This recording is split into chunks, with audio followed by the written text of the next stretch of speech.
জানিয়ে দেব এই মুহূর্তে পাওয়া সর্বশেষ গুরুত্বপূর্ণ আপডেট বাংলা সংবাদ। এবার প্রধানমন্ত্রীকে 160 বিশ্ব নেতার খোলা চিঠি। এদিকে সরকারি দল জনসমর্থন দিয়ে হারিয়ে এখন বেসামাল বলছে চরমোনাই পীর। এদিকে ব্রিক্সের সদস্যপদ না পাওয়া লজ্জার বলছে মঈন খান। এবং জানিয়ে দেব তারেক রহমানের বাকস্বাধীনতাও কেড়ে নিতে চায় সরকার বলছে ইউট্যাব। এদিকে বেশি বাড়াবাড়ি করলে ছাড় দেওয়া হবে না বলছে ওবায়দুল কাদের। সর্বশেষ জানিয়ে দেব ভারতকে নিয়ে কতটা ভাবছে বিএনপি, যা বললেন হানিফ। শুনছিলেন সংবাদ শিরোনাম, এখন বিস্তারিত। এবার প্রধানমন্ত্রীকে 160 বিশ্ব নেতার খোলা চিঠি। নোবেলজয়ী অর্থনীতিবিদ প্রফেসর ডক্টর মোহাম্মদ ইউনূসের বিরুদ্ধে বর্তমান বিচারিক কার্যক্রম স্থগিত। সুষ্ঠু অংশগ্রহণমূলক নির্বাচনের জন্য প্রধানমন্ত্রী বরাবর 100 জনেরও বেশি নোবেল বিজয়ী সহ 160 জনের বেশি বিশ্বস্ততা একটি চিঠিতে স্বাক্ষর করেছেন।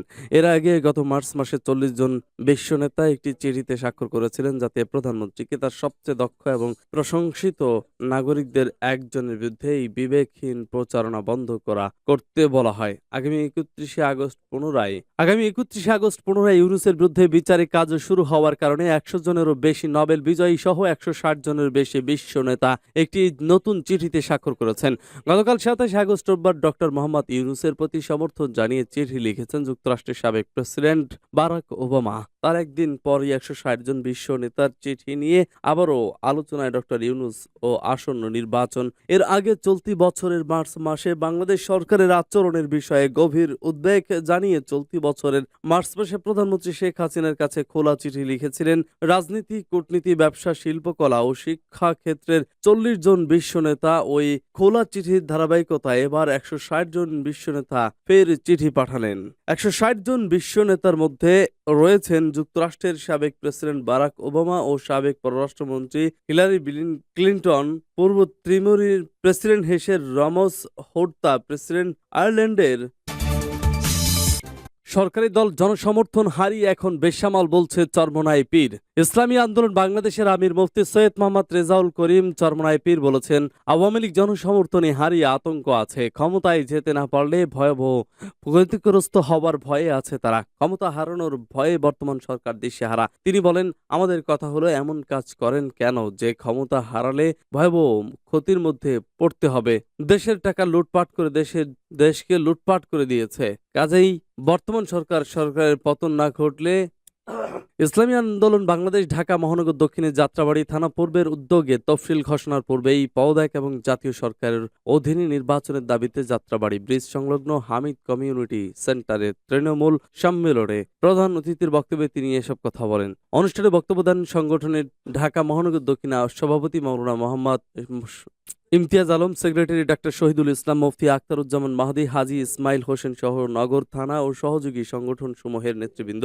সভাপতিত্ব করেন যাত্রাবাড়ি থানা পূর্ব সভাপতি মোহাম্মদ আল আমিন মুন্সি। চরমোনাই পীর মুফতি রেজাউল করিম বলেন, সরকারি দলের নেতারা বেসামাল হয়ে ধারাবাহিকভাবে বিরোধিতা করা কথা বলেছেন। একদিকে মুফতি তারেক বলেছেন, আওয়ামী লীগ এত শক্তিশালী যে তাদের হারানোর ক্ষমতা।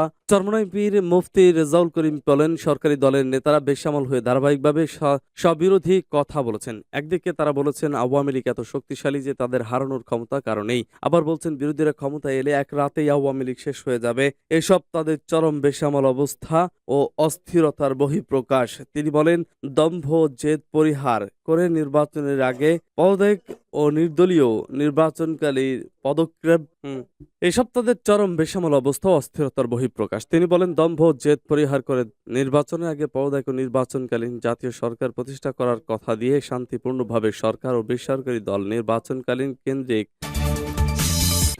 ব্রিক্সের সদস্যপদ না পাওয়ার লজ্জার বলছে মঈন খান। অর্থনৈতিক জোট ব্রিক্সের সদস্যপদ না পাওয়ার লজ্জার বলে মন্তব্য করেছেন বিএনপির স্থায়ী কমিটির সদস্য আব্দুল মঈন খান। তিনি বলেন, এই সরকার শুধু অর্থনীতিতে ব্যর্থ নয়, কূটনীতিতেও ব্যর্থ।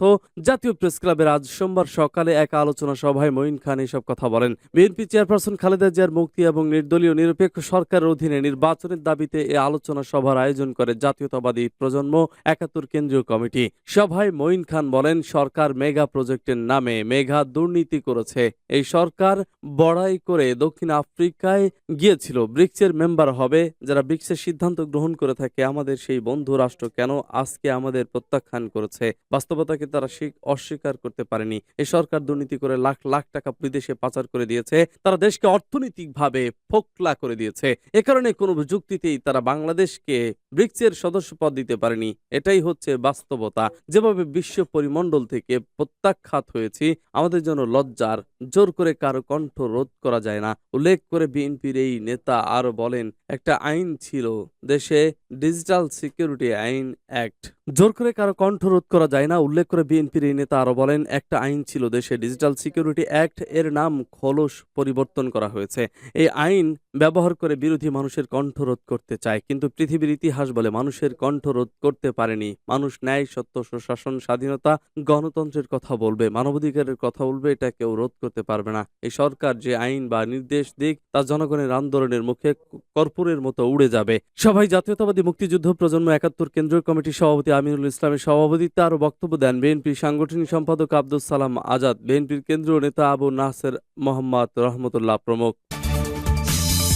তারেক রহমানের বাকস্বাধীনতাও কেড়ে নিতে চায় সরকার, বলছে ইউট্যাব। বিএনপির ভারপ্রাপ্ত চেয়ারম্যান তারেক রহমানের বক্তব্য সামাজিক যোগাযোগ মাধ্যম থেকে সরানোর জন্য হাইকোর্টের দুজন বিচারক যে আদেশ দিয়েছেন তার তীব্র নিন্দা ও প্রতিবাদ জানিয়ে গভীর উদ্বেগ প্রকাশ করেছে বিশ্ববিদ্যালয়ের শিক্ষকদের সংগঠন university teachers association of Bangladesh.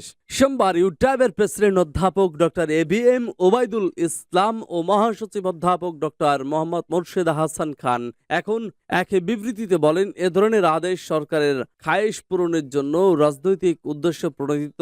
এর পেছনে সরকারের শীর্ষ পর্যায়ের সুযোগ রয়েছে, কেননা ক্ষমতাসীন আওয়ামী লীগ সরকার দেশের এর পেছনে সরকারের শীর্ষ পর্যায়ের যোগসাজশ রয়েছে, কেননা ক্ষমতাসীন আওয়ামী লীগ সরকার দেশের জনগণ এবং বহির্বিশ্ব থেকে বিচ্ছিন্ন হয়ে পড়ায় বিভিন্ন ও জিয়া পরিবারের বিরুদ্ধে মিথ্যাচার ও ষড়যন্ত্র করে যাচ্ছে। তারা বলেন, আওয়ামী সরকার বিরোধী দলের কণ্ঠস্বরকে চেপে রাখার মতো লক্ষ্য মূলত আদালতের মাধ্যমে বিরোধী দলের রাজনীতিকে নিয়ন্ত্রণ করতে চাচ্ছে। মানুষের শেষ আশ্রয়স্থল আদালত এখন অবৈধ সরকারের অনির্বাচিত প্রধান শেখ হাসিনা ও আওয়ামী দুর্বৃত্তদের শেষ আশ্রয়স্থল পরিণত হয়েছে, যার নিকৃষ্ট উদাহরণ হলো সামাজিক যোগাযোগ মাধ্যম। বেশি বাড়াবাড়ি করলে ছাড় দেওয়া হবে না, বলছে ওবায়দুল কাদের। আওয়ামী লীগের সাধারণ সম্পাদক ওবায়দুল কাদের বলেছেন, আজকে বিএনপির নেতারা দল বেঁধে সিঙ্গাপুরে গেছেন, আবার শনি জাতীয় পার্টির একজনও গেছেন। এ সময় স্বাগতোক্তি করে তিনি বলেন, ভালো আলাপ আলোচনা ভালো। বিএনপির প্রতি ইঙ্গিত করে তিনি বলেন, ষড়যন্ত্রকারীরা প্রস্তুত হচ্ছে, আমরাও প্রস্তুত হয়ে বেশি বাড়াবাড়ি করলে ছাড় দেওয়া হবে না। সোমবার রমনায় ইঞ্জিনিয়ার্স ইনস্টিটিউশন বাংলাদেশ এর উদ্যোগে সংস্থাটির সদর দপ্তরের সামনে উন্নয়ন ও শান্তি সমাবেশের এসব কথা বলেন তিনি। ওবায়দুল কাদের বলেন, রাজনৈতিক আলোচনা দেশকে করবে, দেশ